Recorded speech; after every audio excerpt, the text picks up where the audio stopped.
Captain Ibrahim Traoré. Ibrahim Traoré. Ibrahim Traoré. Ibrahim Traoré. Keep this photo safe as it forms the foundation of today's story. When I looked at it, a thought came to mind. If you don't have the strength to finish a fight, don't start it. We all have moments of doubt. We all have our weaknesses and we all have our faults. No one is perfect. Why did this thought come to my mind? It's because this photo was taken between 2009 and 2010. The person in the photo was about 20 years old at the time, very young and just starting his military training. The photo was taken in a military camp during that period. At that time, this man, a beginner soldier with a private rank, didn't realize that he would one day become one of the most influential leaders of all time, achieving what many could never have imagined through a coup. Today, he is youngest president in the world and has become a powerful political force, making headlines worldwide with his extraordinary actions. But first, let me take you back in time to a long time ago. On September 5th, 1852, in a building called Corinthian Hall, a well-known abolitionist, Frederick Douglass, stood before the Ladies' Anti-Slavery Society and spoke words that flowed like blood in the veins of African Americans. Even today, those words continue to circulate across the hills and valleys of Africa because they marked the moment when African Americans in the USA began to rise against oppression. At that time, Frederick Douglass boldly said, "Listen and hear me well. A slave who does not fight for his freedom, who refuses to rise against bondage, will remain a slave forever and does not merit concern." He meant that a slave who does not struggle to free himself from slavery will always remain enslaved, and such a person does not deserve any comfort. When we talk about a slave who does not deserve to be concerned because he sits back and waits for others to come and free him, it reminds me of words recently spoken at the 2023 Afro-Russian Summit in St. Petersburg, Russia. These words came from a young man, a former soldier, and now the father of 2 children, who has become a symbol of defiance against the European colonizers who continue to take advantage of Africa with their dishonest tactics. The person I am referring to is Captain Ibrahim Traoré, who was present at a conference with some of the world's greatest leaders, including President Vladimir Putin, who vowed to stop Washington's interference in the politics of other countries. Ibrahim Traoré said, "Not a single question that is being asked. We don't have an answer. And it turns out that here we can wash our linseed because we feel like a family.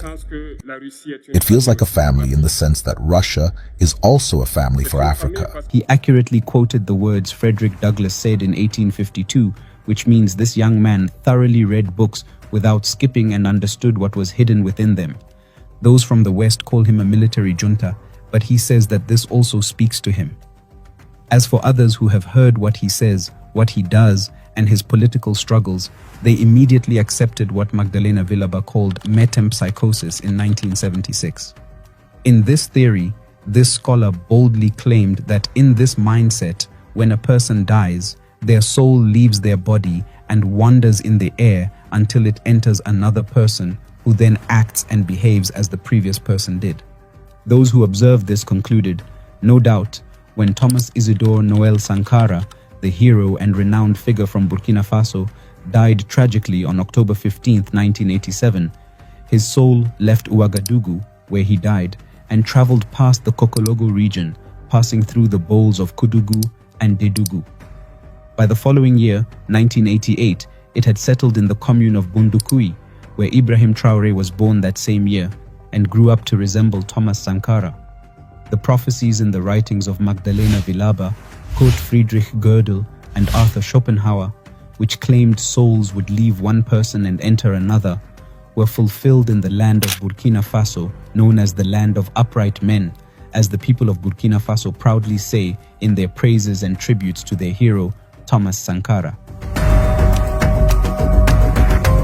Up until now, if you've been paying attention, the main story is about sharing some specific details about the world's youngest president. The president of Burkina Faso, Captain Ibrahim Traoré. I know you've heard a lot about him, but let me tell you something unique that you might not have known about this man who chose not to laugh, because there is nothing to laugh about in this world.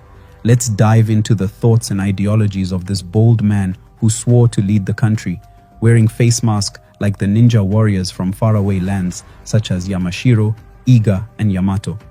I'm sharing how this man, respected and revered in Africa, lives a humble life without the luxury cars that many other African presidents enjoy, while their citizens suffer from hunger and poverty in their countries. In the 2 years he has been in power, Traoré rejected the salary that presidents usually receive and chose to continue his salary as a military captain. Do you know why? Because he lives in a simple house, not a palace like others. You should also know about this man's survival of a sinister plot to overthrow him, a conspiracy funded with 5 billion CFA by some of his enemies. You should understand the depths of his life and how he has transformed his country, Burkina Faso, in just 2 years in power. At this point, one might wonder, who is Captain Ibrahim Traoré? Where did he come from to find himself in the highest seat of power in Burkina Faso? The countdown begins now. Welcome to the world of research. Welcome to the large family of wisdom in narrations.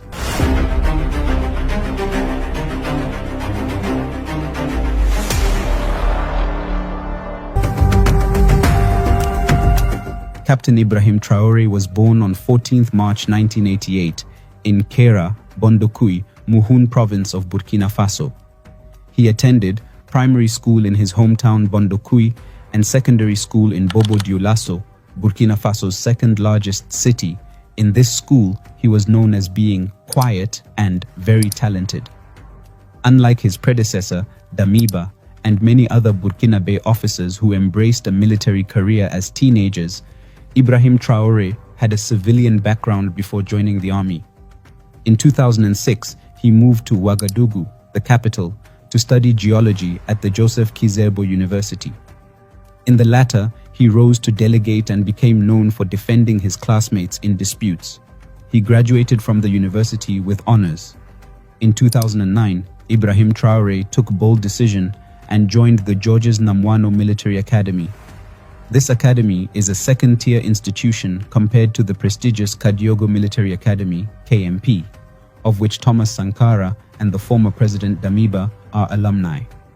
Upon his graduation in 2012, he was sent to Morocco for anti-aircraft training before being transferred to an infantry unit in Kaya, a town in northern Burkina Faso. 2 years later, in 2024, he was promoted to lieutenant. After serving in relatively junior positions in Burkina Faso's military, Traoré's major breakthrough came in the same year of promotion, 2014, when he was deployed to Mali as a soldier under the United Nations peacekeeping mission program, MINUSMA. In Mali, Traoré cut his teeth fighting the jihadists and ethnic insurgents. According to various accounts, Traoré showed bravery in the face of a complex attack by militants in the northern Tombouctou region. This was in 2018. The following year, in 2019, he participated in a military operation codenamed Operation at Djibo in the Otapuanu offensive in Burkina Faso's restive east for 7 months and several other counterinsurgency operations in the country's north. Despite being touted as a major success, this operation resulted in only temporary withdrawal by militants from the region and a corresponding increase in attacks elsewhere in the country. Ibrahim Traoré also served in a detachment of Marcoye in the northern Sahel region at the so-called Three Borders Zone of Mali, Burkina Faso, and Niger on the front lines against jihadist groups, and took part in several operations there. People who knew Traoré at the time said that he exhibited leadership attributes, including being willful, courageous, and close to his men. Ibrahim Traoré was promoted to the rank of captain in 2020. Around the same time, however, he was among the young and destitute officers who couldn't help observing their superiors' inability to contain the jihadists' threat in the field. Traoré and his fellow officers were stuck between a rock and hard place. One source recounted an incident that occurred in 2020 when the town of Barsalogo in central Burkina Faso was on the verge of falling to jihadists. The highway into Barsalogo was believed to have been mined, so Traoré led his men on a commando trek across the countryside, arriving in time to free the town. In Burkina Faso, the attacks by the jihadist groups include armed attacks, abductions, carjackings, improvised explosive devices, rocket attacks, and ambushes. The most affected regions in Burkina Faso are the Sahel, North, Central North, and the East. By late 2021, a humanitarian crisis was evident in many parts of Burkina Faso, and a quarter of the population faced food insecurity. By mid-September 2022, more than 3,000 people had been killed, a third more than in all of 2021. Overall, some 2 million people have been displaced in Burkina Faso. In January 2022, a military coup led by Lieutenant Colonel Paul-Henri Damiba overthrew the civilian government of President Roch-Marc Christian Kaboré. President Kaboré was elected in 2015 and re-elected in 2020 to replace President Michel Kafando, who led a transitional government following the 2014 popular revolution that ousted Blaise Compaoré. Blaise Compaoré ruled Burkina Faso for 27 years after taking power in the 1987 bloody coup that claimed the life of revolutionary leader Thomas Sankara. When Damiba took power, he cited President Kaboré's inability to curb the Islamic insurgency plaguing Burkina Faso. Soon after taking power, Damiba instituted the Patriotic Movement for the Safeguard and Restoration, the MPSR, and vowed to reconquer the country by fighting the jihadist insurgents and helping the 2 million internally displaced people return to their homes. Captain Ibrahim Traoré became a member of the MPSR, as Damiba's junta chose to call itself. In March of 2022, Damiba promoted Ibrahim Traoré to become the head of artillery in the Kaya regiment in the center of the country, but it was a move that ironically would sow the seeds of Damiba's own downfall. Unfortunately, during President Damiba's short time in power, attacks by militant Islamists increased in Burkina Faso as they seized territory in rural areas and encircled cities. Under this new government, little improvement was seen by many members of the military. Those stationed in remote areas often did not receive their pay on time. Captain Ibrahim Traoré's regiment became a source of discontent, and Traoré himself, tasked by his colleagues with channeling their frustrations, made several trips to Ouagadougou to plead their case with President Damiba. As the months went by, discontent with President Damiba continued growing among the troops. The soldiers still faced the same logistical difficulties and were suffering heavy losses. This is while Lieutenant Colonel Damiba and his entourage of air-conditioned officers sitting in their comfortable, cool headquarters in the capital were accused of being out of touch with reality. Disillusionment at the response of Damiba's government turned into anger, which appears to have crystallized among the soldiers into resolve to seize power. Like the January push, the trigger was an attack on 26 September 2022 by jihadist forces on a 150-truck convoy loaded with food headed for Djibo, one of the main cities in the war-torn north. This city of 60,000 people had been under siege by terror groups for about 18 months. This attack on the convoy, which was claimed by an Al-Qaeda-linked group, killed 37 people, including 27 soldiers. In the army ranks, the frustration was clear, especially among the youngest members. This defeat of the army was pinned on Damiba. A week earlier, he had mobilized a 70-strong delegation to attend the United Nations Summit in New York. There, President Damiba argued that his government was making some progress in the fight against terrorism, and he also asked for support from the international community. The trip to the United Nations Summit was perceived at home in Burkina Faso as wasteful and in total disregard of the dire insecurity situation of the country. In the days that followed, Captain Ibrahim Traoré, on behalf of many aggrieved soldiers, went to Ouagadougou to speak with President Damiba. He asked for an audience with the presidents, but never received an answer. Faced with what they saw as contempt, Traoré and other officers of his generation decided to take action. At dawn on September 30th, 2022, gunfire erupted across Ouagadougou, the capital of Burkina Faso. It was the opening act of a coup that would shake the nation. By 8 p.m. local time, a striking scene unfolded on national television. A soldier in military fatigues, wearing a bulletproof vest and a red beret, appeared on the Burkina Broadcasting Corporation, RTB. Surrounded by hooded and helmeted men, he delivered a bombshell announcement. Captain Ibrahim Traoré was taking over as head of the Patriotic Movement for Safeguard and Restoration, MPSR, overthrowing Lieutenant Colonel Paul-Henri Sandaogo Damiba. The coup leaders justified their actions by accusing Damiba of betraying their shared vision.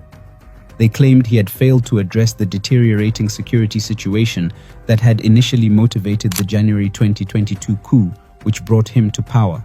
Instead, they said, Damiba had focused on unfortunate political adventures, neglecting the fight to reclaim territories occupied by jihadist insurgents.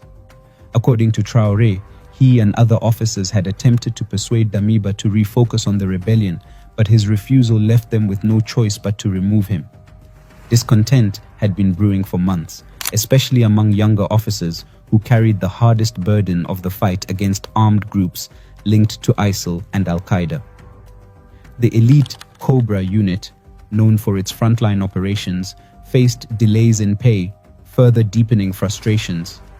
When the plotters launched their coup on September 30th, Traoré, still a captain, found strong support within the Cobra unit, which played a key role in the operation. Traoré's junta declared its commitment to addressing the country's challenges. They vowed to refocus on national security, restore territorial integrity, and uphold Burkina Faso's international commitments, including respect for human rights. Additionally, they announced plans to diversify Burkina Faso's international partnerships in the fight against jihadism. However, the coup soon escalated into a broader crisis. On October 1st, with their takeover appearing to struggle, Traoré and his officers accused Damiba of seeking refuge at the French military base in Camboinsin, where they claimed he was planning a counter-offensive. In a nation filled with anti-French sentiment, this claim ignited outrage. Although the French government denied the allegation, thousands of protesters took to the streets of Ouagadougou and Bobo-Dioulasso, targeting the French embassy and cultural institutes. What began as a military coup transformed into a popular uprising against perceived foreign interference. During the night, momentum shifted decisively in Traoré's favor. Several army units, including the Air Force and Special Forces, declared their allegiance to him. By the next morning, Damiba was forced to resign. He reportedly agreed to step down on the condition that his safety and the safety of his allies were guaranteed. The whole world was astonished 6 days later when he came to swear in as the interim leader after he had relied on the strength of a hidden weapon.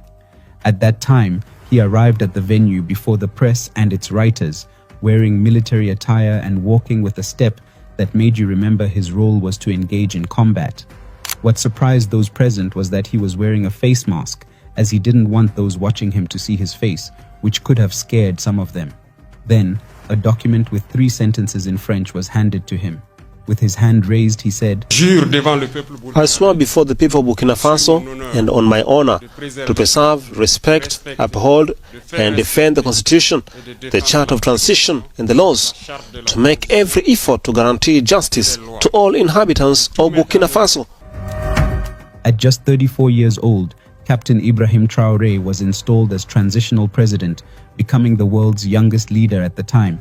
Thousands of Burkinabe citizens gathered in the capital to celebrate his ascension in what resembled a victory parade.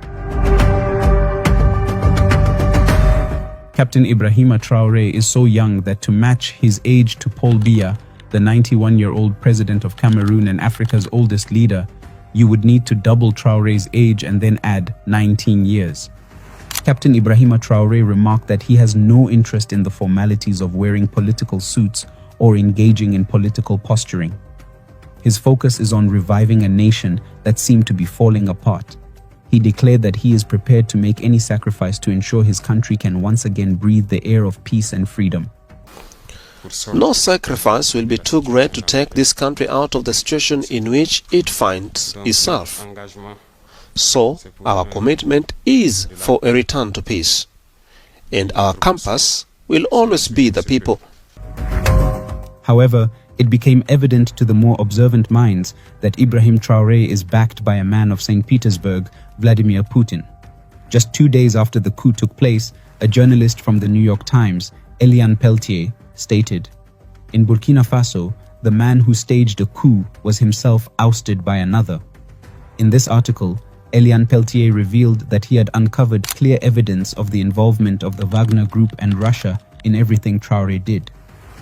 2 days later, Edward McAllister of Reuters corroborated this, affirming that he had followed the developments closely and found that those attempting to challenge or undermine Traoré should tread carefully, as Russia stood firmly behind him. Nevertheless, Traoré denied all these claims, telling France 24 that he did not need Wagner soldiers from Russia, as he had already established a local version of Wagner in Burkina Faso. He stated, "I do not need Wagner soldiers from Russia because I have our own Wagner here, called VDP, Volontaires pour la défense de la patrie. These are volunteer fighters ready to protect and defend the land of Burkina Faso." However, the secrecy surrounding his connections with the Russians came to light on September 27, 2023, in St. Petersburg, when he attended the Russia-Africa Summit. During the event, he openly stated that Russia is one family with Burkina Faso. For him, it is not just Burkina Faso, as Russia is one family with all of Africa due to the shared history between Africa and Russia. Traoré said, "It feels like a family in the sense that Russia is also a family for Africa. It is a family because we have the same history. Russia made enormous sacrifices to liberate the world from Nazism during the Second World War. The people of Africa, our grandfathers, were also forcibly deported to help Europe get rid of Nazism. We share the same history in the sense that we are the forgotten peoples of the world, whether in the history books, in documentaries, or in film." Those who heard this said, "Now Traoré, we have proof. You can no longer deny your ties with the Russians, especially since you call them brothers, and openly declare without hesitation your support for working with them." Traoré initially promised to hold democratic elections by July 2024. However, on May 25, 2024, the junta announced an extension of its rule for another 5 years, with Traoré remaining in power. The decision sparked mixed reactions domestically and internationally, as many questioned whether it marked a retreat from the promised transition to civilian governance.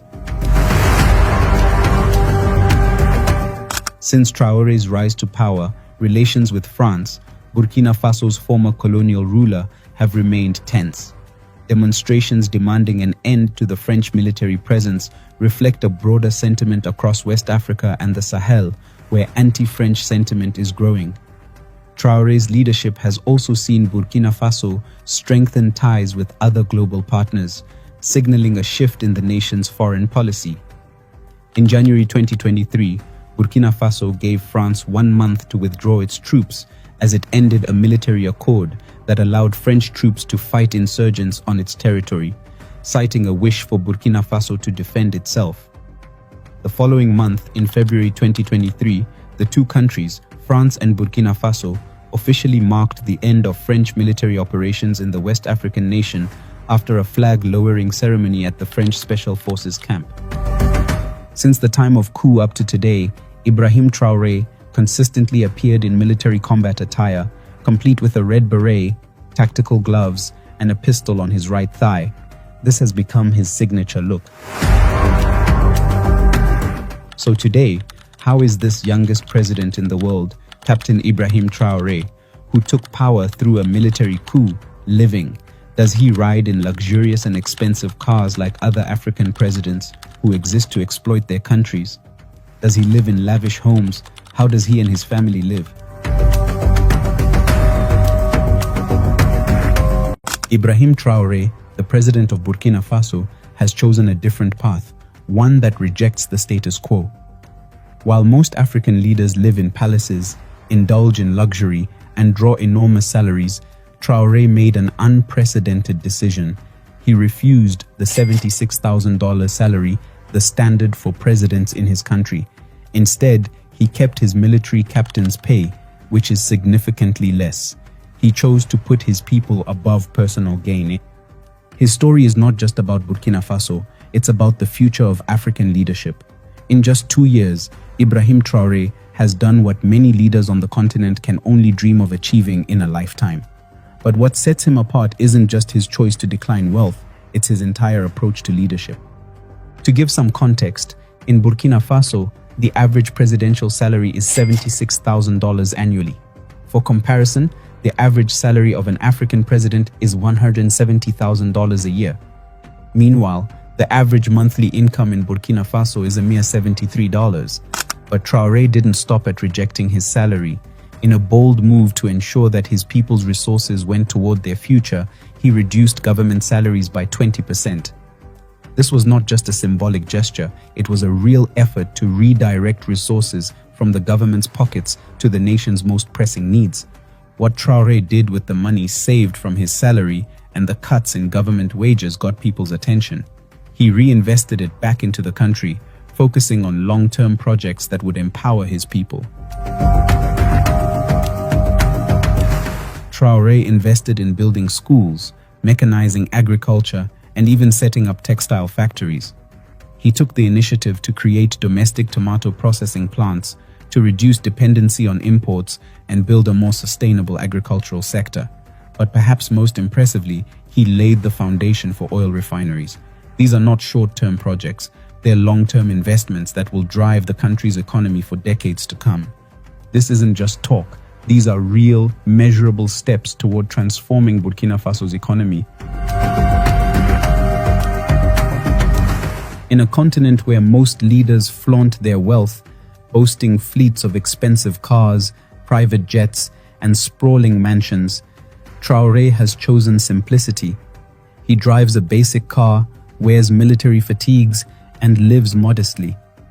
This is a stark contrast to leaders across Africa, where opulence is often seen as a symbol of power. Traoré has rejected that notion entirely. He lives by a simple principle. His duty is to his people, not to luxury. His leadership style has earned him comparisons to Burkina Faso's revolutionary hero, Thomas Sankara. Like Sankara, Traoré values service over personal comfort, proving that humility in leadership doesn't equate to weakness. It strengthens the bond between a leader and their people. While many presidents would use their position for self-enrichment, Ibrahim Traoré has done the opposite. His focus has been entirely on service. He has reduced his salary, rejected the perks of office, and ensured that the government's financial resources benefit the country's development. This is true leadership in action. Ibrahim Traoré's leadership is not about self-promotion or seeking personal gain. In fact, little is known about his personal life. Unlike many African leaders who parade their families and relationships in the public eye, Traoré keeps his private life completely out of the spotlight. You won't find photos of his wife or children online, an uncommon practice for heads of state. His focus remains firmly on his country's future, not personal attention. This level of dedication to service is rare in world leadership, let alone in Africa, where political figures often use their positions for self-promotion. In less than 2 years, Ibrahim Traoré has proven that leadership doesn't have to come with excess wealth or luxury. His focus on humility, service, and prioritizing the welfare of his people has made him an exception in a continent where power is often synonymous with personal enrichment. By rejecting the idea that a president must be rich and live in luxury, Ibrahim Traoré is paving the way for a new kind of leadership in Africa, one where the people come first, not the politicians. His actions have already made a significant impact on Burkina Faso, and if other leaders across Africa follow his example, the future of the continent could look very different. Allow me to take you into the part of the rescue of Captain Ibrahim Traoré's regime overthrow. How did it happen that Captain Ibrahim Traoré himself survived a coup d'etat just as he executed one? It was part of a sinister plot that involved up to 5 billion CFA francs.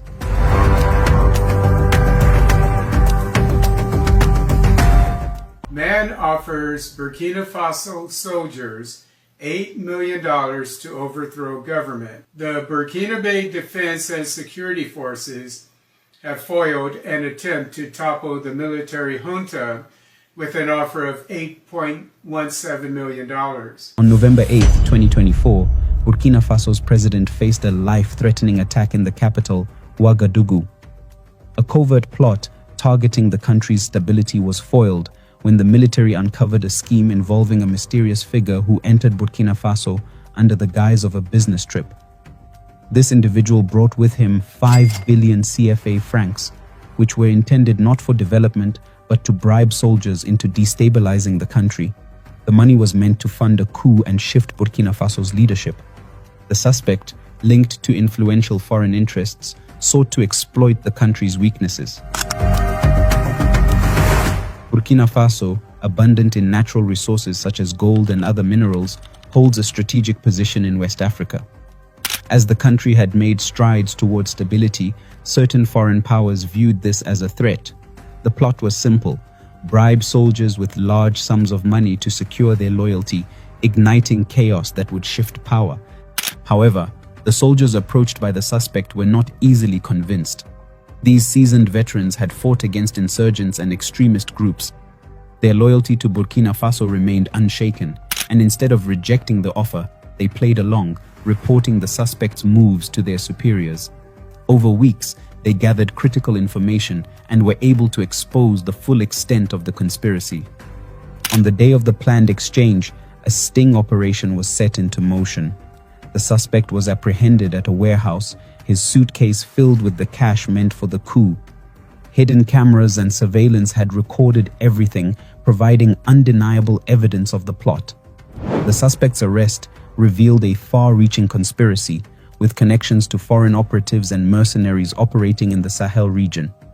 These operatives, funded by powerful foreign entities, were part of a broader strategy to destabilize Burkina Faso and other West African nations. The goal was to exploit the region's resources and weaken national sovereignty. This plot wasn't just about money. It was a power play against the self-sufficient Burkina Faso that had begun to reclaim control over its resources. Foreign interests had benefited from exploiting the region for years, and the rise of a stable, independent Burkina Faso threatened that dominance. The foiled conspiracy highlights the lengths foreign powers will go to maintain control over Africa's resources. It also signals the growing resistance of African nations, like Burkina Faso, against exploitation. The plot serves as a warning. Attempts to assert independence will not be tolerated. Beyond the coups and Traoré's personal life, what remarkable achievements can we attribute to Captain Ibrahim Traoré for his country since he seized power through military force 2 years ago? October 2025 marks 2 years since Captain Ibrahim Traoré assumed leadership of Burkina Faso. Rising from the October 2023 coup, Traoré has delivered over 80% of his promises, transforming the nation in ways that exceed expectations. His achievements span security, infrastructure, energy, healthcare, and economic independence, drawing global attention.